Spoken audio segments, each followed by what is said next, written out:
Hey guys, good morning. আজকে রবিবার, তো রবিবারের দিন, এই ঠান্ডার দিনে তার উপর রবিবার, বাইরে খুব কুয়াশা, এখনো অবধি কুয়াশা কাটেনি। এই দেখো বাইরে এখনো কুয়াশা, হালকা হালকা, এখনো কুয়াশা কাটেনি। তো আমি করছি এখন চা।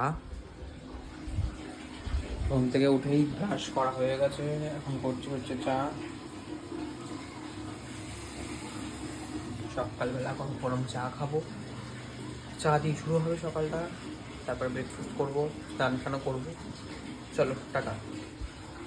হে গাইস, চান টান করে ফ্রেশ হয়ে রেডি হয়ে গেছি। এবার করবো ব্রেকফাস্ট। এই যে আলুর দম কড়াইশুঁটি দিয়ে মা করে গেছে, আর এখানে হচ্ছে তেল দিয়ে ভাজা রুটি।